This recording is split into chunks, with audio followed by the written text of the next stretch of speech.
Bonjour à toutes et à tous et bienvenue dans cette nouvelle vidéo du Salon des Arcanes. Mais quelle semaine avec tous les decks de 78 tarot, le Oneness que vous avez pu découvrir lundi et aujourd'hui, samedi matin, une vidéo pour découvrir le Literary Tarot qui rejoint également la boutique aujourd'hui, samedi 1er juillet vers 11 heures. Comme d'habitude, c'est devenu en tout cas une habitude, c'est la date, le samedi à 11 heures, la date des mises en ligne et des réassorts, et je vous réserve beaucoup de surprises pour ce samedi un peu particulier, puisque c'est aussi l'anniversaire de ma maman, qui fête en plus un chiffre rond que je ne mentionnerai pas, puisqu'elle a beaucoup de mal à accepter ce chiffre-là. Voilà. Donc, revenons plutôt sur le Literary Tarot, un tarot que j'attendais depuis 2 ans. Et quand je dis que je l'attends depuis 2 ans, c'est que je l'attends depuis 2 ans, littéralement, puisque la campagne Kickstarter, je l'ai backé donc sur Kickstarter, a pris fin le 30 juin 2021. Et on est le 1er juillet, en tout cas au moment où cette vidéo est publiée, on est le 1er juillet 2023, donc ça fait bien pile poil 2 ans. 2 ans d'attente. J'avoue, j'ai presque cru à un moment qu'on en verrait jamais le bout. Mais bon, c'est quand même porté, c'est un projet qui est porté par une association et par un collectif créateur de livres, de bandes dessinées, etc. Je ne vais pas rentrer dans les détails. Par contre, j'ai bossé pour cette vidéo. Une fois n'est pas coutume, j'ai bossé et je me suis fait des petites anti-sèches pour vous présenter chaque carte, étant donné que le principe de ce tarot est que chaque carte a été associée à une œuvre littéraire. Voilà sur le principe du Literary Tarot. À titre personnel, pourquoi j'ai attendu aussi longtemps ce jeu, outre le fait que ça fasse 2 ans, c'est que c'est vraiment un tarot sur lequel j'ai flashé, on peut le dire, en termes d'illustration, déjà sur la base, sur l'idée même d'associer une carte de tarot à une œuvre littéraire. Étant un lecteur assidu, le projet, à moi, me parle clairement, il me parle à fond. Mais en plus, j'ai trouvé les illustrations vraiment à mon goût, vraiment très chouettes. Si vous ne les connaissez pas, vous allez les découvrir assez rapidement, à la fin de cette très longue introduction. Et, donc vraiment, j'attendais cette sortie. Voilà, je me suis perdu dans ma très longue introduction. Ce sont des choses qui arrivent. Pour un petit peu continuer d'introduire ce jeu, en fait, le collectif à l'origine a souhaité contacter des auteurs et des autrices de romans, de nouvelles, même également de bandes dessinées, entre autres, des auteurs et des autrices, à qui ils ont demandé d'associer du coup une carte de tarot, la signification, le symbole d'une carte de tarot à une œuvre littéraire. Voilà, donc on a à la fois cette association carte-œuvre littéraire, mais cette association elle-même a été effectuée par des auteurs et des autrices de livres, d'ouvrages littéraires. Voilà, donc on va dire une double connexion au monde de la littérature, aussi large soit-il, puisque, je vous dis, il y a également des auteurs et des autrices de bande dessinée qui ont contribué à ce projet, même si dans les associations sélectionnées, on reste quand même sur de la littérature très classique. Alors moi, il y a des ouvrages que je ne connaissais pas, mais on va dire que la plupart des ouvrages, on les connaît au moins de nom. Et si ce n'est qu'on puisse reconnaître, il y a des cartes que moi, à titre personnel, j'ai reconnues naturellement. Il y en a d'autres que j'ai moins reconnues, mais en connaissant le nom de l'œuvre, elles me parlent. Et après, il y a des cartes et des œuvres qui, pour le coup, ne me plaisent pas. Donc, j'essaierai de vous donner cette liste au fur et à mesure que nous découvrirons ces cartes. Voilà un petit peu pour cette très longue introduction. Sachez tout de même également que même si nous avons une certaine homogénéité dans le graphisme des cartes, que je vous disais, moi j'aime beaucoup, elles ont quand même été réalisées par des artistes différents, 5 au total si je ne me trompe pas.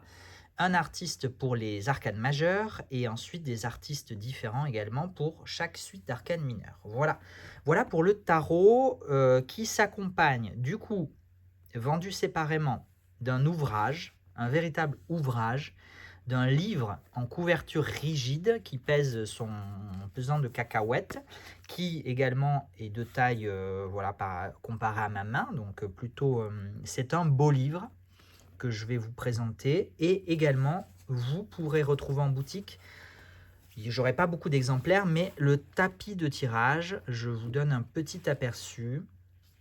Voilà, alors c'est pas du lin et c'est pas du, comment on dit, ça j'aurais peut-être pu vérifier avant.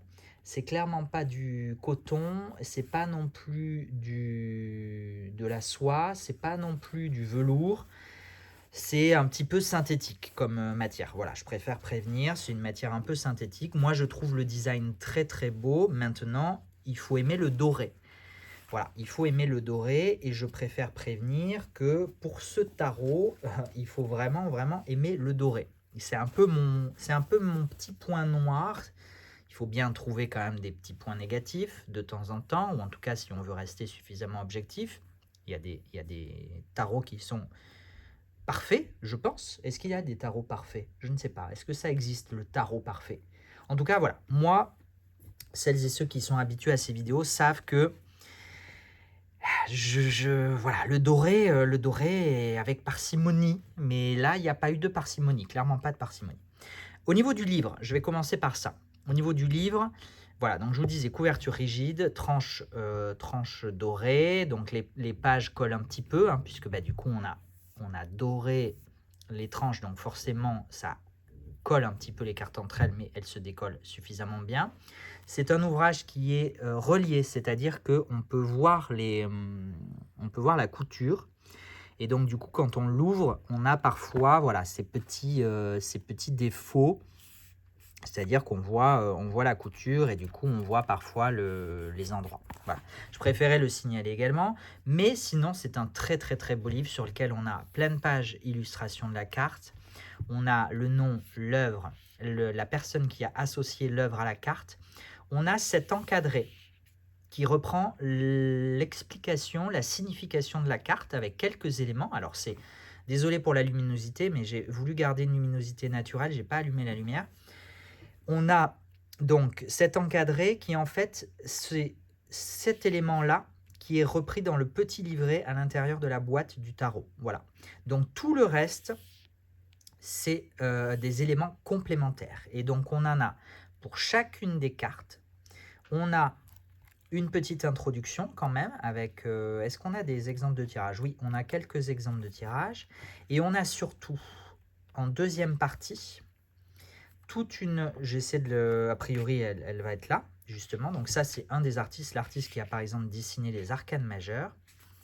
On a pour chaque carte, ensuite, le processus de création avec les différentes étapes et les différents choix, les différentes options d'illustration et les différentes étapes pour arriver, pardon, alors je vais essayer d'éviter de tout faire tomber, pour arriver à la carte finale avec l'avancée, voilà, de la carte. Donc c'est vraiment un très très très beau livre si vous aimez ce tarot, si vous avez envie de vous faire plaisir. Alors ça a quand même un coût, hein, puisque le tarot est affiché en boutique à 66 €, le livre à 34 €. Le tapis à 15.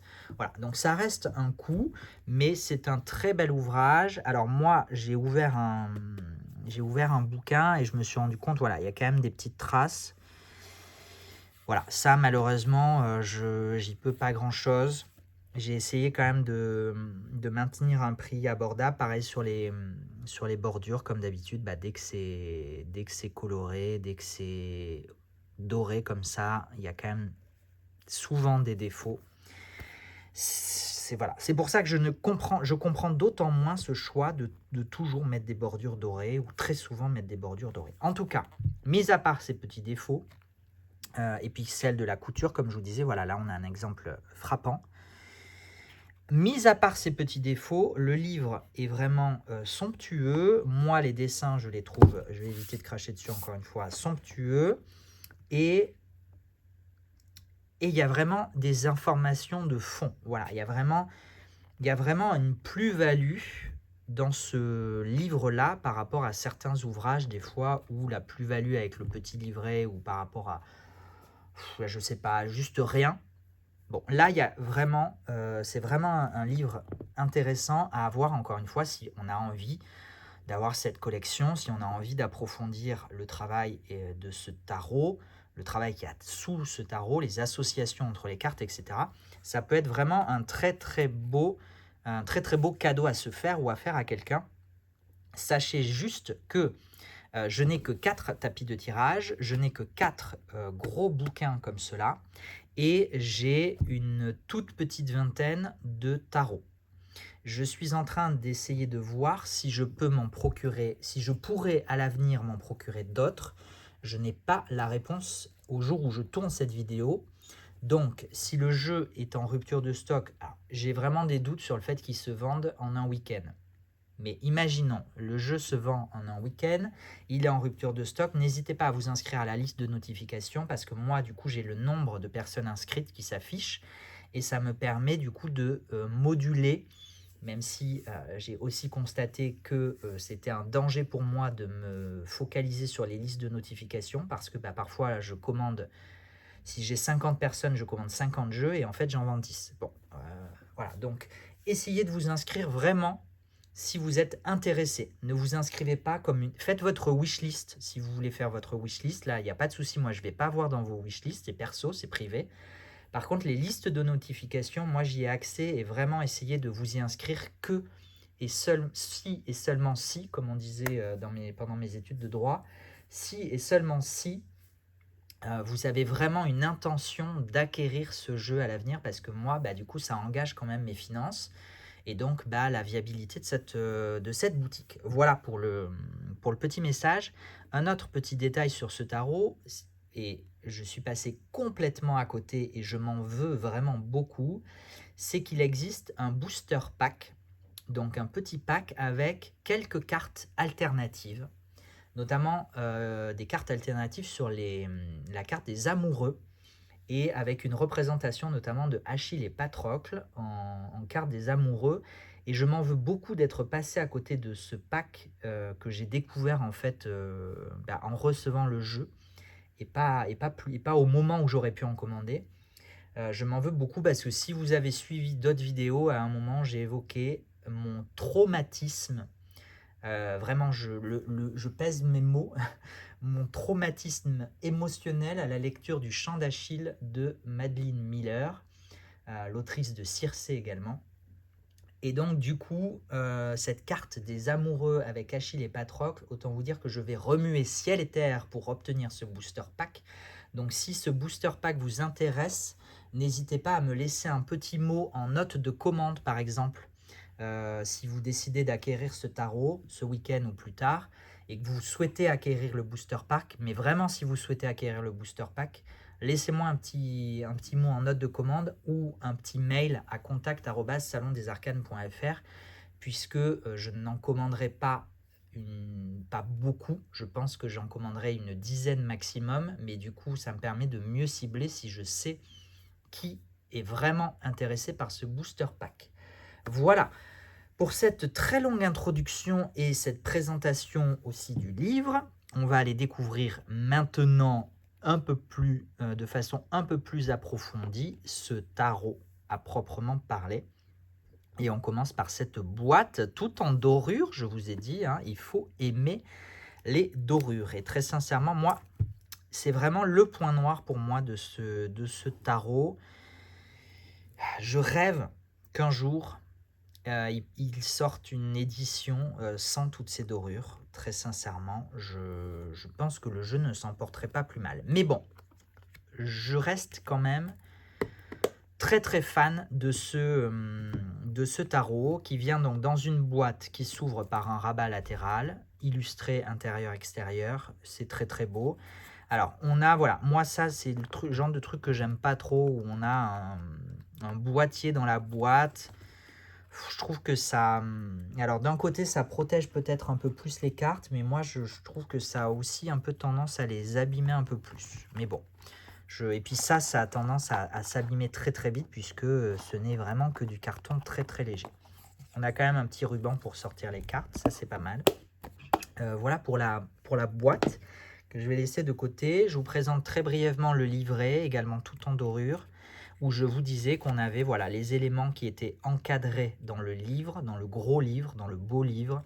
On a ces éléments dans le petit livret qui accompagne le tarot, la boîte, qui est inclus dans la boîte. Donc ça, c'est bien d'avoir un livret aussi dans la boîte, parce que ça se fait de plus en plus d'avoir des livrets hors boîte, et moi, c'est pas du tout pratique à empaqueter et à envoyer. Donc, c'est très bien qu'il soit dans la boîte, et on a, alors c'est des éléments assez succincts, mais on a quand même des éléments avec une petite phrase générale. Bon, déjà, évidemment, le nom de l'œuvre et la personne qui a fait cette association, une phrase d'ordre général, des mots-clés et quelques phrases sur une lecture à l'endroit et sur une lecture à l'envers, puisque vous le voyez sur la carte, le design du dos de carte est... Non, eh ben non, en fait, qu'est-ce que je vous dis? Moi, je vous dis qu'il est réversible, mais en fait, non, il n'est pas réversible, puisque le livre n'est pas exactement symétrique. Donc, bon, encore une fois, ça reste un détail. Voilà, donc dans l'ordre général, je pense qu'on peut se permettre de tirer à l'endroit à l'envers, mais par contre, si vous aimez regarder vos cartes, vos dos de cartes, clairement, vous ne les aurez pas symétriques, donc vous ne les aurez pas complètement, de façon complètement à l'endroit et à l'envers. Au niveau des suites, vous avez peut-être pu remarquer qu'on n'avait pas le nom des suites habituelles. On a des noms de suites qui sont adaptés au monde littéraire, au monde de la littérature et de l'écriture. Et donc nous avons les encres, les inks pour les... On le voit ici sur le dos des cartes, qui vont symboliser la suite des bâtons, donc tout ce qui a trait à la passion, à la volonté, à l'inspiration. Ensuite, on a les lights, donc les lumières, qui vont remplacer la suite des coupes pour tout ce qui est émotionnel, imagination et intuition. Ensuite, on a les plumes, les quills, pour remplacer la suite des épées, donc tout ce qui sera l'intellect, la logique et le conflit. Je vous lis le petit livret, hein, je n'invente rien. Et ensuite, on a les parchemins qu'on distingue ici. Les parchemins qui remplaceront la suite des deniers ou des pentacles et qui remplacent les considérations matérielles et la santé notamment, ou en tout cas le corps, etc. Voilà pour le livret qui est déjà finalement un petit peu succinct, mais très sincèrement, on a vu des livrets beaucoup moins pourvus que celui-là, donc c'est plutôt pas mal. Au niveau des cartes en elles-mêmes, du paquet de cartes, je vous disais, on a beaucoup de dorures. On a des dorures sur le dos. On a des dorures sur les tranches. Et bah, je vous disais, hein, les tranches, alors je ne sais pas si vous le voyez, mais voilà, hein, clairement, ça va s'abîmer. Je pense que ça va s'abîmer vite. Et on a aussi, et alors ça, c'est une nouveauté, ça rend pas si mal, mais quand même, on a des dorures sur les illustrations elles-mêmes. Voilà. Pour chaque carte. Hein. Donc, c'est finalement pas si mal. Ou en tout cas, je trouve que sur les illustrations, ça ressort pas trop mal. Mais bon, je vous disais, moi, à titre personnel, j'aurais pu très bien m'en passer. Au niveau de la qualité, on est sur une qualité... Alors, je suis un petit peu, j'allais dire dans la panade. Non, il ne faut pas exagérer. Disons que le grammage est bon. Il n'y a pas de souci. Le grammage est bon. On est sur une qualité quand même assez rigide hein, de carton. Un carton assez rigide qui est semi-souple. C'est-à-dire que individuellement, le jeu est souple. Mais alors, collectivement, bon, oui, ça peut passer, mais notamment à cause de ces tranches. Moi, je trouve que ça... Voilà. Donc, on a quand même un carton assez rigide et un grammage, ouais, il prend déjà la forme du... Voilà. Donc, on n'est pas sur une qualité très souple. On est sur un bon grammage, une qualité très rigide. Mais par contre, et je pense qu'on le voit déjà un petit peu sur la première carte, Je pense, encore une fois, je vous disais sur les bordures, je pense que les bordures, les tranches vont s'abîmer vite. Parce que on a ce côté un peu rêche, je trouve, de la bordure dorée. Alors, je ne sais pas si c'est la qualité de finition, si c'est la qualité d'ancrage, si c'est... Mais je trouve que les cartes ont ce côté un peu cartonné, mais qu'on aime bien quand même. Mais du coup, le côté un peu rêche, où il manque peut-être une finition, où la finition n'est pas la plus premium. Voilà. Après, alors, oui, le jeu était en vente sur Kickstarter, 45 $, je crois. Ou 45 ou 65, je ne sais plus. En tout cas, en précommande aux États-Unis et au Canada, il est affiché aujourd'hui à 80 $. Bon, à 80 $, je trouve que c'est un peu cher. Ah, moi je vous ai dit, il est à 66 €. Ça reste quand même, au regard du travail qu'il y a sous Starro, ça reste encore convenable. Mais 80 € ou plus, j'aurais eu du mal à... Puisque 80 $, ça veut dire 80 $ quasiment plus TVA. Enfin, 80 € plus TVA quasiment. On est à quasiment... Enfin, on est à plus de 90 € ou autour de 90 €.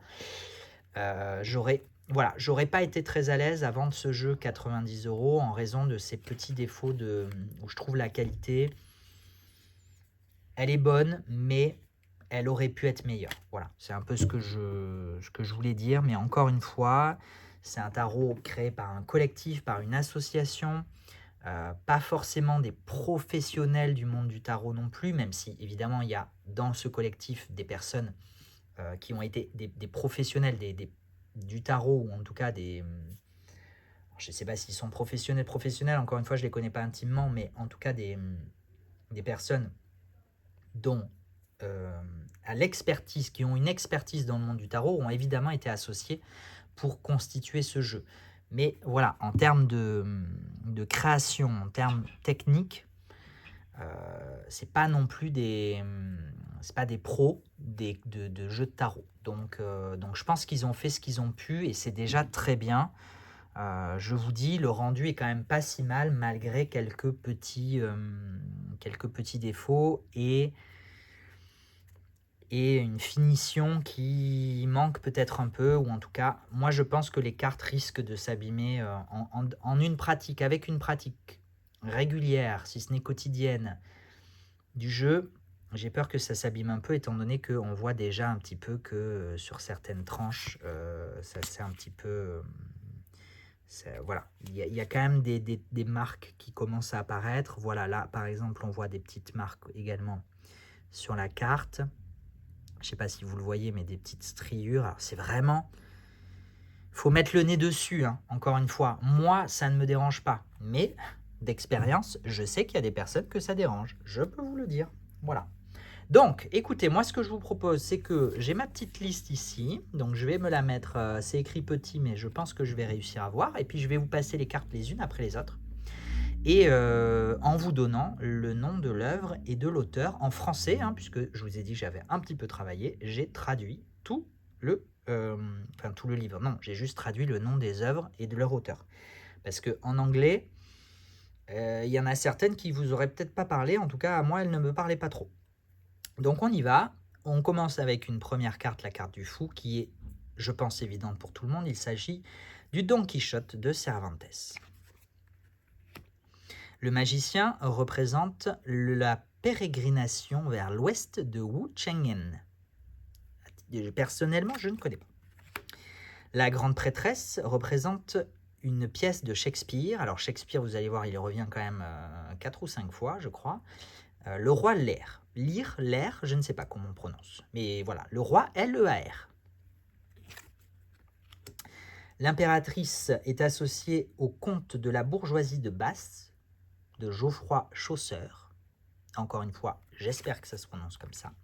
L'empereur, pour le coup assez évident, en tout cas pour moi, est associé aux enquêtes d'Hercule Poirot d'Agatha Christie.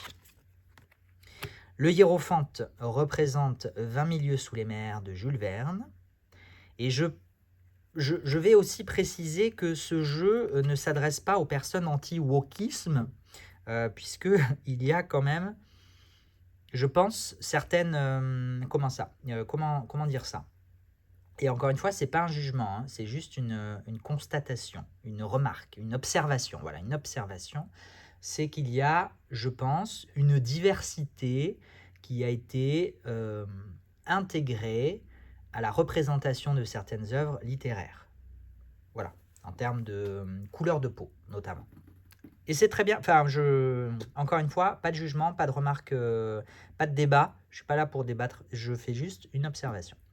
La carte des amoureux, il ne faut pas que je me perde parce que je ne me suis pas marqué le nom des cartes sur ma petite fiche. Donc si je perds le truc, ça ne va pas se passer comme ça.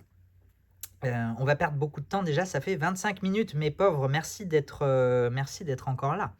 Les amoureux est associé au temps de l'innocence de Edith Wharton. Le chariot est associé à l'île au trésor de Robert Louis Stevenson.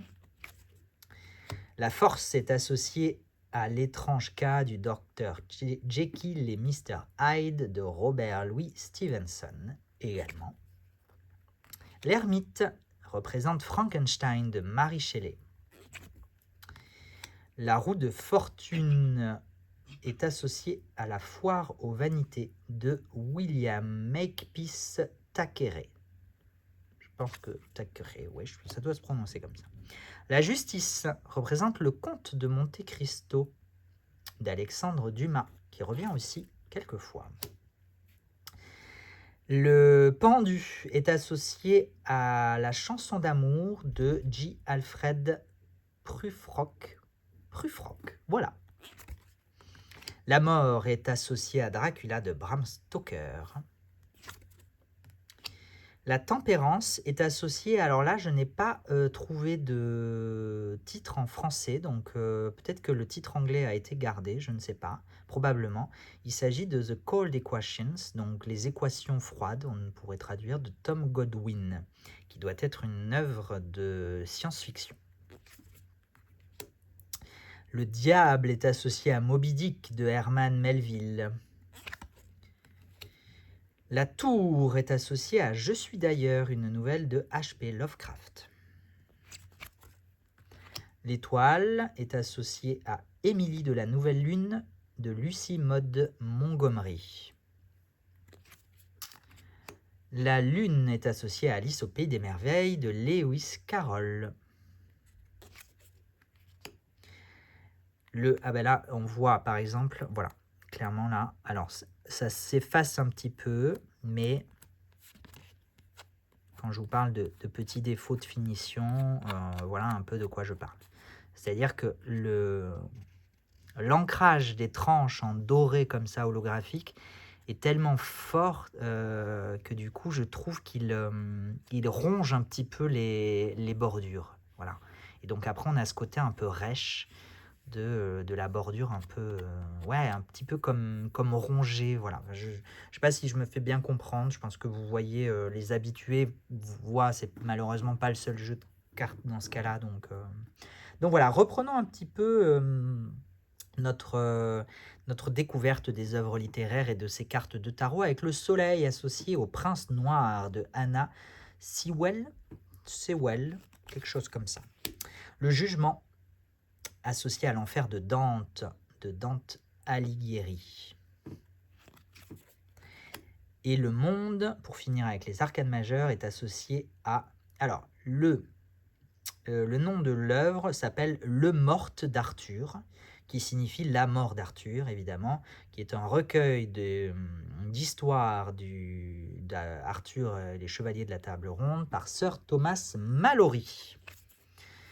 On va passer à la suite des inks, donc des encres, donc à la suite des bâtons, avec Peter Pan pour cet as. Peter Pan, un roman de J.M. Barrie.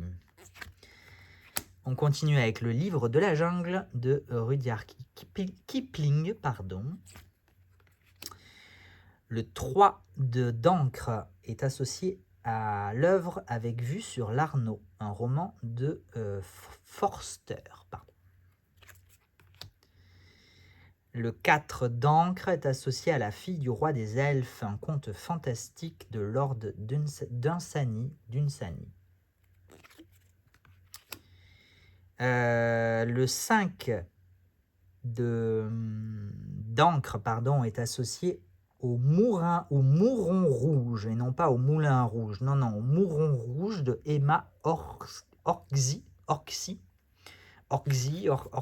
voilà. Bon.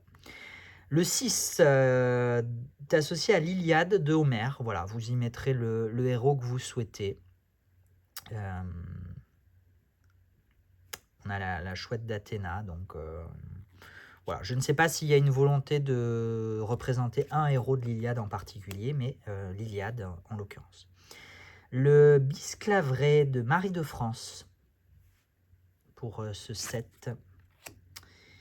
Les Feuilles d'herbe, un recueil de poèmes de Walt Whitman. Le plus dangereux des gibiers de Richard Connell. La lettre écarlate de Nathaniel Hawthorne. La montagne magique de Thomas Mann. Les aventures de Huckleberry Finn de Mark Twain. Orgueil et préjugés de Jane Austen, qui revient aussi une fois ou deux. La guerre des mondes de H.G. Wells.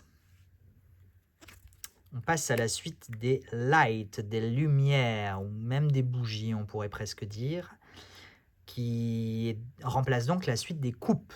On est donc associé à la suite des coupes, et cette tasse est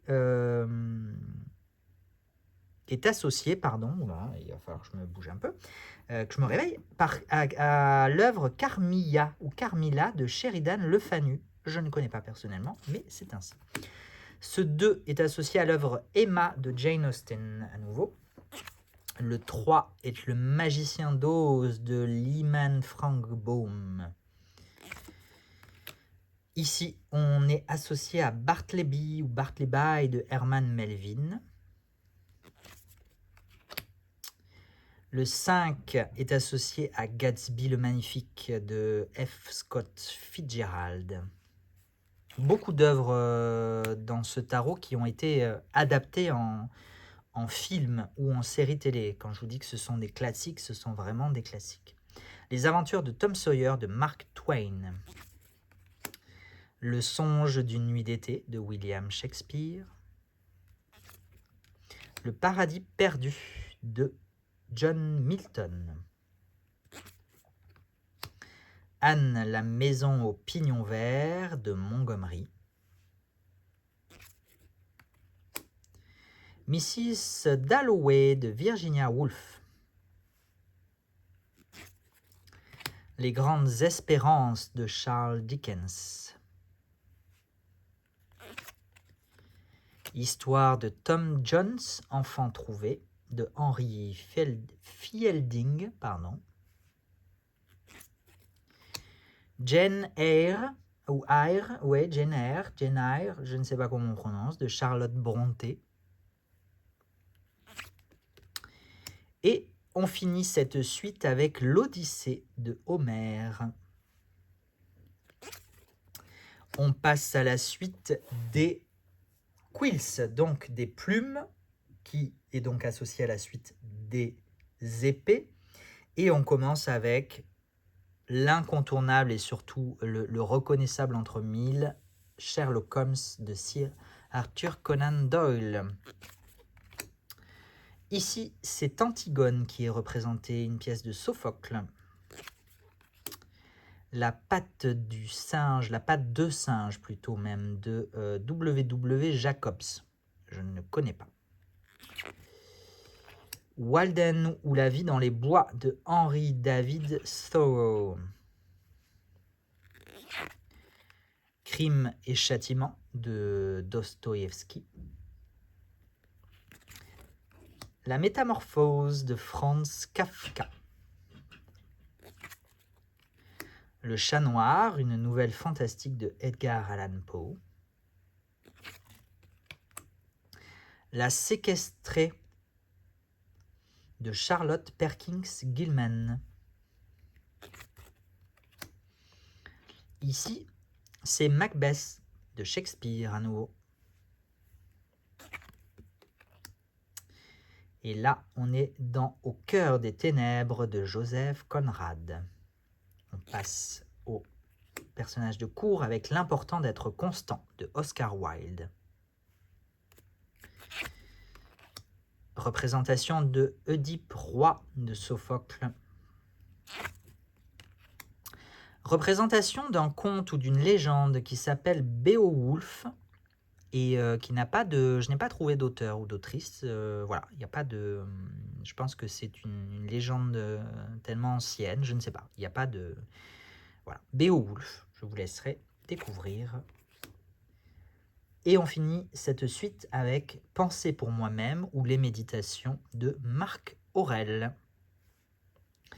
Allez, encore un petit peu de courage, on arrive à la fin avec la dernière suite, la suite des parchemins, qui est donc associée à la suite des deniers ou des pentacles. Et je vous dis, voilà, encore une fois, les tranches qui rognent un peu sur la carte. Mais bon, ces illustrations ne sont-elles pas magnifiques? Moi, je les trouve incroyables. Allez, on y va avec Le Jardin secret de Frances Hodgson Burnett. Excusez-moi, il y a quand même des noms couchés dehors, comme on dit. Le Lude en brume de Hop Mirless.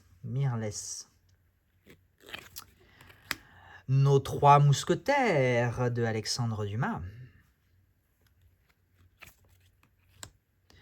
Un chant de Noël de Charles Dickens. Persuasion de Jane Austen. Les Misérables de Victor Hugo. Le monde perdu de Sir Arthur Conan Doyle, l'auteur de Sherlock Holmes. Le fantôme de l'opéra avec de Gaston Leroux, nos Français, les Français à l'honneur. Note de chevet de Say Shonagon. Les hommes préfèrent les blondes de Anita Luce. Roméo et Juliette de Shakespeare again. Une princesse de Mars de Edgar Rice Burroughs. La Reine des Neiges de Hans Christian Andersen. Et on termine avec le portrait de Dorian Gray de Oscar Wilde. Voilà pour ce Literary Tarot et cette vidéo de presque 40 minutes. Donc, je pense que je vous ai tout dit. Je ne vais pas vous retenir plus longtemps. Je termine par le traditionnel. N'hésitez pas à commenter, liker et partager. Cela me fait toujours plaisir. Je vous donne rendez-vous du coup en boutique. Voilà, si vous voulez ou pas. C'est pas obligé. En tout cas, moi, évidemment que je reviendrai sur cette chaîne. J'ai déjà tourné beaucoup de vidéos pour la semaine prochaine, avec encore beaucoup de nouveautés en boutique. Voilà, prenez soin de vous, à très bientôt. Ciao, ciao, ciao.